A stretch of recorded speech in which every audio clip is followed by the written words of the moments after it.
Chapter 5, Toddlerhood, should be fairly interesting. A lot of this may be repeat of what we had last week, the Chapter 4, but these are toddlers. According to Piaget, a baby is born with all its senses primed to take in new information. The baby organizes all the incoming data in the form of schemes that are added to and changed with new information. Right after birth, the newborn must operate in its world using its senses and its motor skills. This stage Piaget referred to as the sensory motor stage.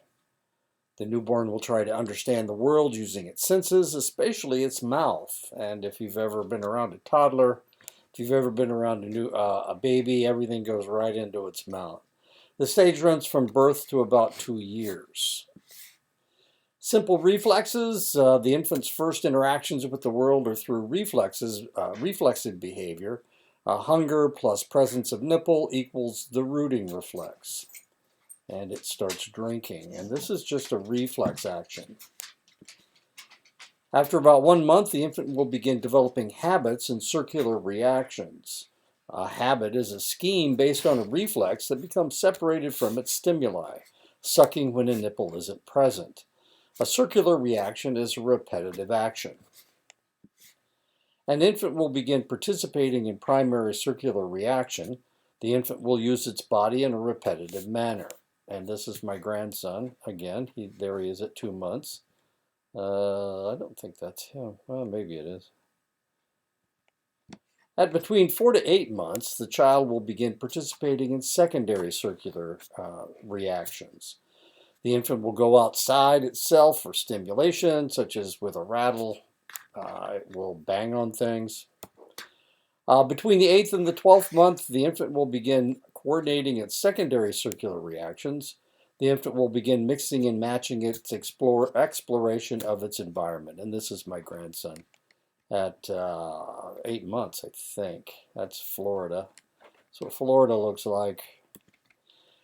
Tertiary circular reactions develop between the 12th and the 18th month.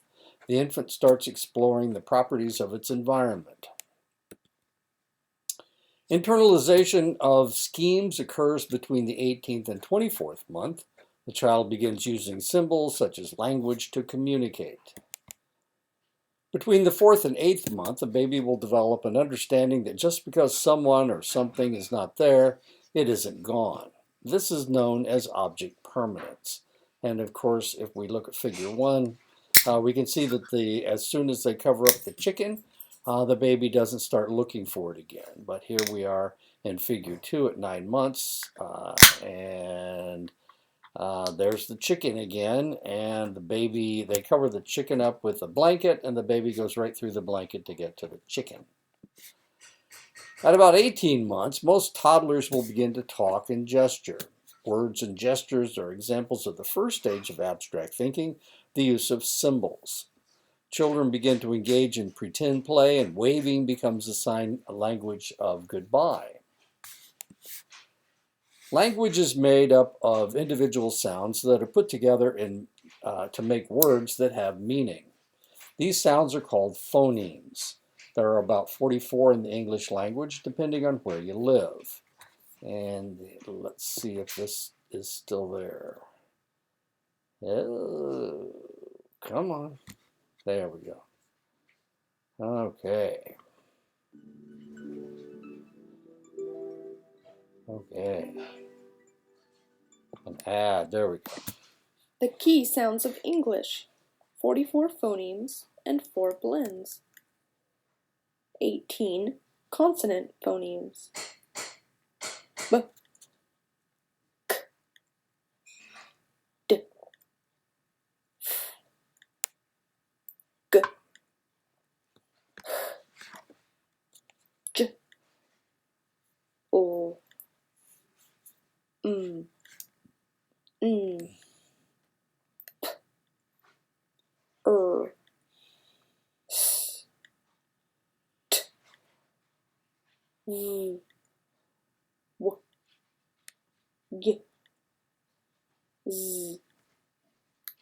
5 consonant digraph phonemes. N, Z, ch, sh, th, and z. 16 vowel phonemes. A, E, I, A, A, E, I, O, U, ow, oi, ah, aw, 5 R-controlled phonemes. R, or, air, ear. 4 blends. Your, qu, you, x, or x. And here they all are on one page.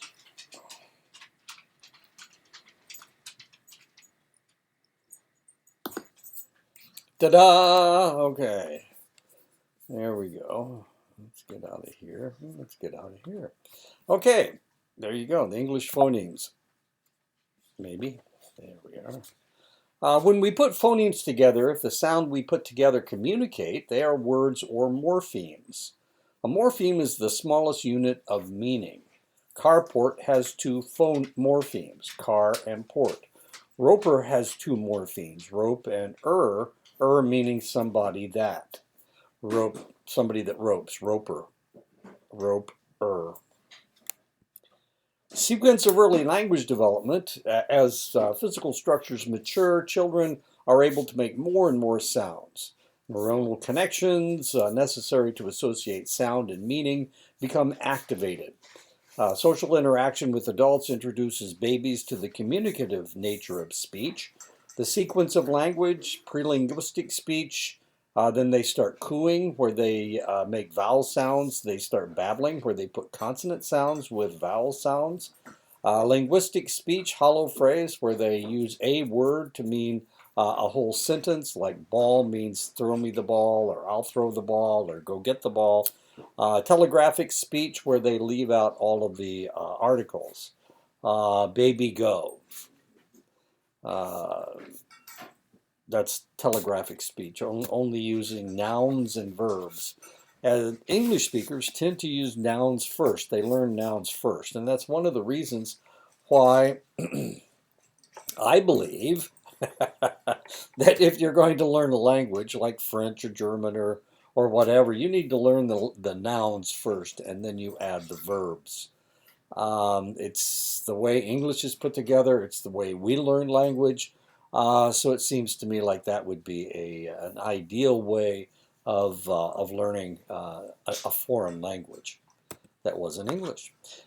Children learn language quite rapidly, a process referred to as fast mapping. One reason is because the parent tends to try to teach their child words by labeling objects when they are both looking at the item.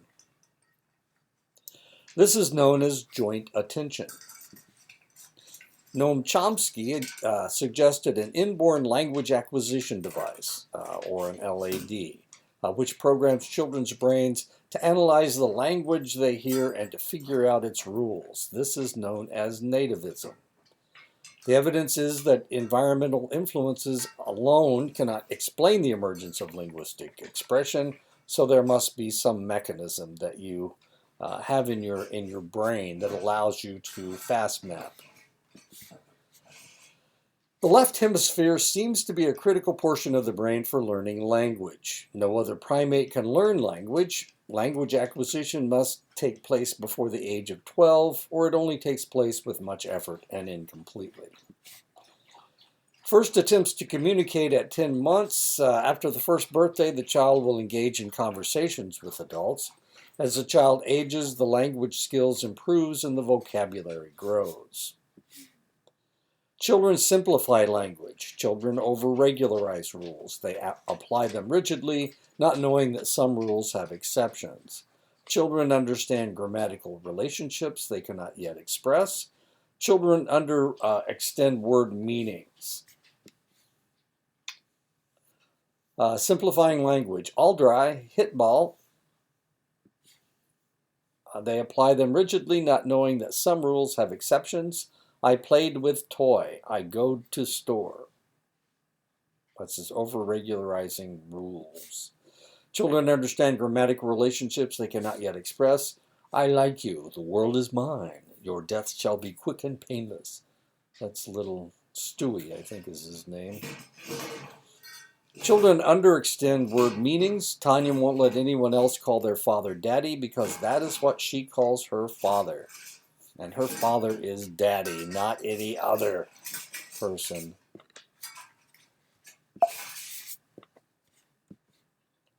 Children overextend word meanings. Melissa calls all animals doggy because that is what her mother taught her to call their dog. Reading aloud to your child allows for opportunities for emotional intimacy and parent-child communication. Children who are read to often have better language skills at ages 2, 4, and 5, and better reading comprehension at age 7.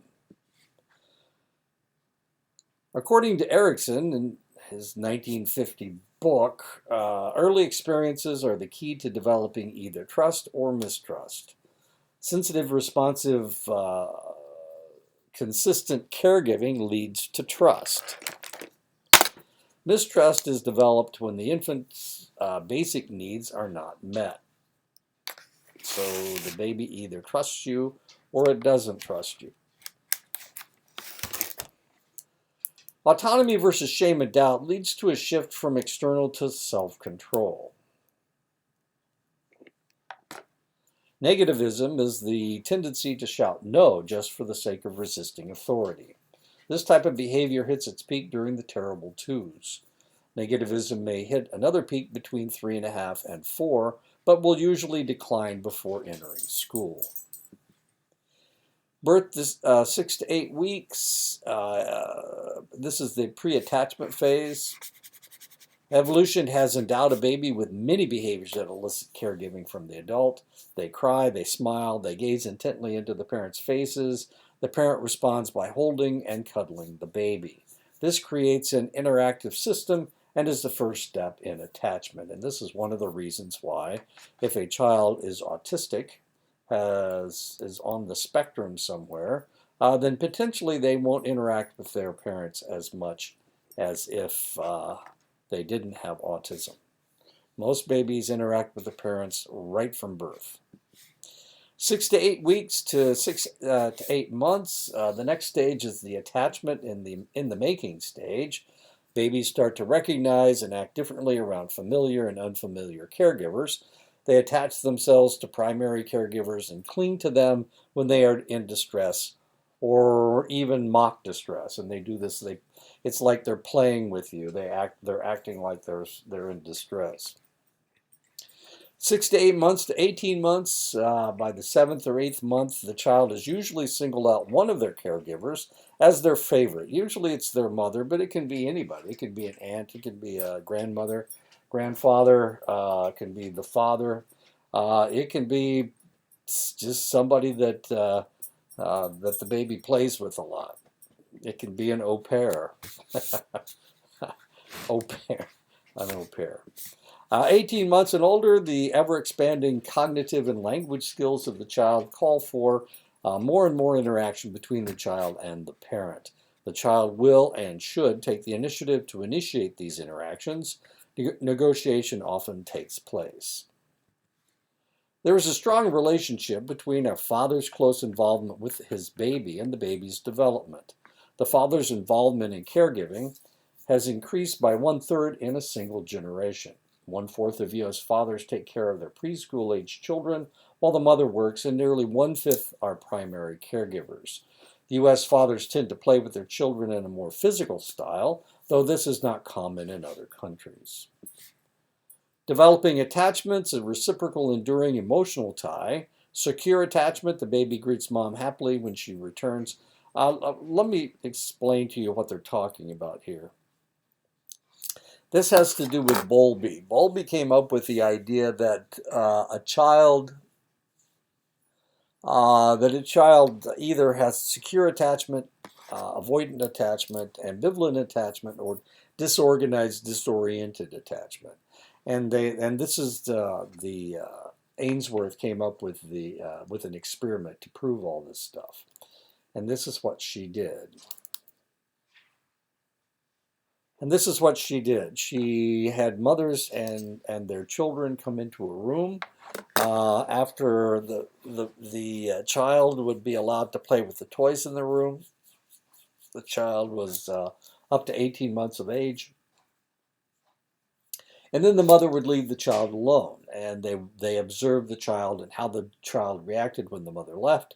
And then they had observed the child when the mother came back. It was after a couple minutes, the mother always came back, and then they observed them. And this is what they found. The secure attached child, which is 35% of all children are securely attached, the baby greets mom happily when she returns.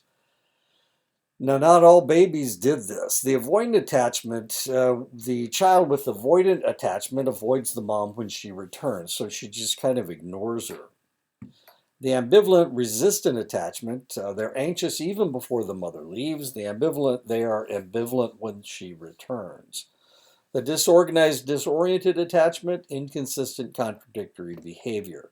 Mothers tend to be insensitive, intrusive, or abusive.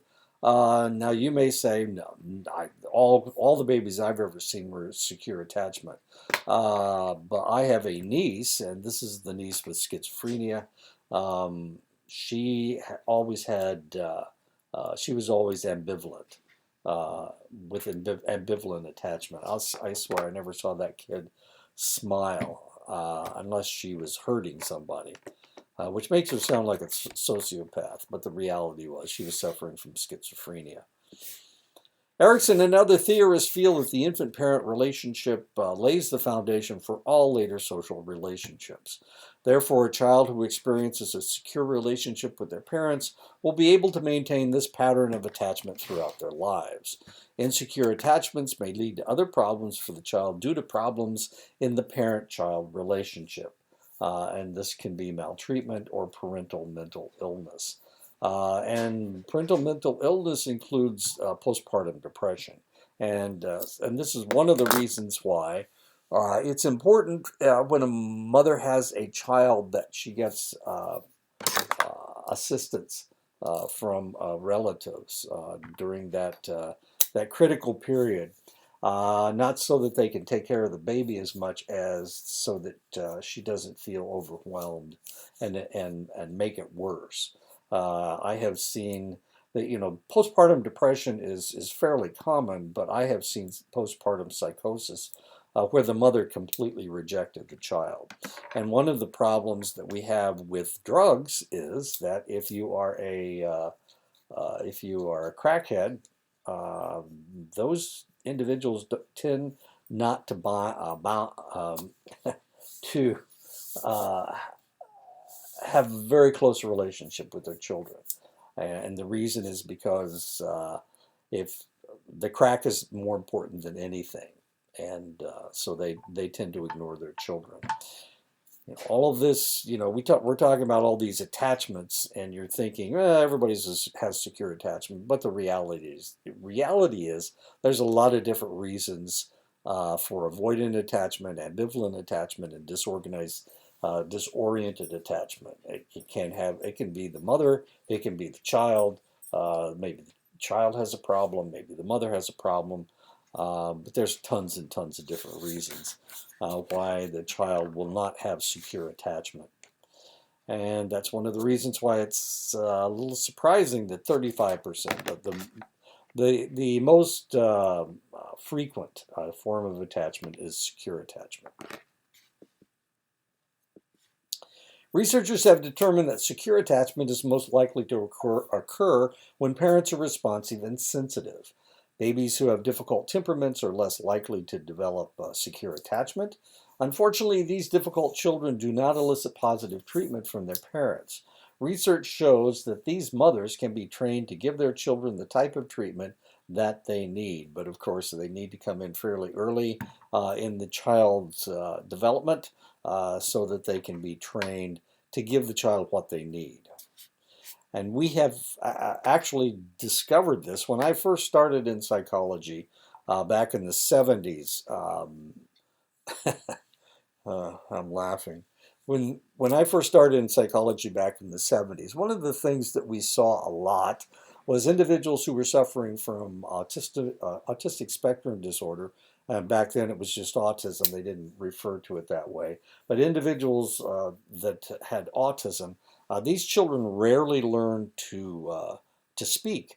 And one of the reasons had to do with the fact that it was so difficult to interact with them. But in time, we have been able to develop means of interacting with these children. And now, of course, it's relatively rare for one of these individuals even suffering from even the worst levels of spectrum autistic spectrum disorder to not learn at least some degree of communication. And it's because of the way that we train parents. Now, in the old days, when I'm talking about the old days, I'm talking about the 50s, 60s, and 70s. Parents were being told not to give their children too much affection, or they would spoil them, and it would create all these sociopaths and whatnot. Well, we've learned that a lot of that was crap. That a lot of that wasn't true. For that reason, of course, we have changed all of these things. So if I could show you an old psychology book from the 1970s, 1980s, and you would be shocked at some of the things that they were telling parents to do. Newborns are able to demonstrate their unhappiness by crying, flailing their arms, and stiffening their bodies. When babies need something, they cry. When they are feeling sociable, they smile or they laugh. When their emotions are responded to, they react in a similar manner when the emotion occurs again. Smiling occurs spontaneously soon after birth, but is usually not tied to anything specific. Spontaneous smiling slowly decreases over the first 3 months. I know somebody told you that every time the baby smiles, they're either loading up their diaper or they're passing gas, which may be true. They may be bearing down, but that's not a smile. Responsive smiling begins the second week to stimulation, usually feeding. By the third week, the infant's smile is in response to voices and faces. Social smiling begins at about 1 month. Laughing begins in the 4th month to stimulation. Researchers have discovered that babies can show joy, sadness, interest, and fear at birth. Later, they show anger, surprise, and disgust, depending on the amount of emotional stimulation and the emotional display their caregivers have shown them. Body movement is also a good way of reading a baby's emotion, turning the body away, turning the gaze away. Babies rarely react negatively to strangers before 6 months of age. Many children react more negatively to strangers around their 8th or 9th month, though it gradually decreases to their first year. Babies are less likely to act negatively if mothers speak positively of the individual and they approach the baby slowly and playfully. While most children worldwide express the same basic complex emotions, in some cultures, emotional expression is encouraged and in others it isn't. Research comparing American children with Chinese children showed that at 11 months, American children cried and smiled more than 11-month-old Chinese children. When American children were given awards where they stand out, they feel proud in their personal achievement. In China, the same situation would elicit embarrassment and shame. This situation would be celebrated by honoring the entire class or even the entire school. If someone takes something from an American child, they are likely to show anger. In Buddhist countries, a child rarely shows anger for any reason. One of the basic means of surviving in a social world is to take cues from our behavior for our behavior from others. Children begin doing this at birth, and we all continue it when we are in an unfamiliar or ambiguous situation. This is known as social referencing. This may be one reason why children often mimic their parents' phobias. As children begin to get older, they begin regulating their own emotion. A child is more likely to try to deal with their own fear as they get older than seek assistance. Children will use mental strategies to manage emotions, talking to themselves in order to control unwanted feelings. Not all children are able to regulate their emotions, and the ones who struggle tend to have problems interacting with others. Through the first year, children have been playing with their own toys. They will allow older people to play with them, but they don't really play well with their peers. About age 1, the child begins to be able to play alongside a peer who is playing with a similar toy or in a similar manner. The children will monitor each other's play, but they won't play with each other. This is known as parallel play, and that's what's going on here.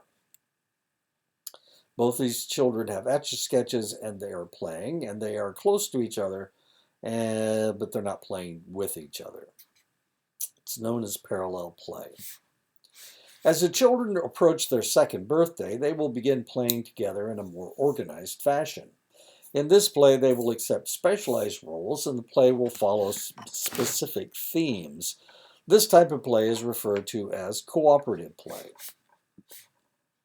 Between the 15th and 18th month mark, the children will begin engaging in similar activities and talk and smile with one another while this takes place. This is known as simple social play. As children become older, their cooperative play becomes more and more intricate. Children will start using more imaginary themes in their play and will incorporate items that may take on some quite imaginary characteristics.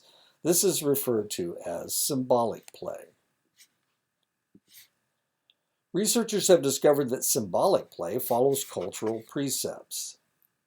American children tend to engage in more adventure and fantasy play, while Korean children play following more traditional values. Family themes with harmony more important than conflict. And that is the end of the chapter. So next week we will tackle chapter 6, I believe.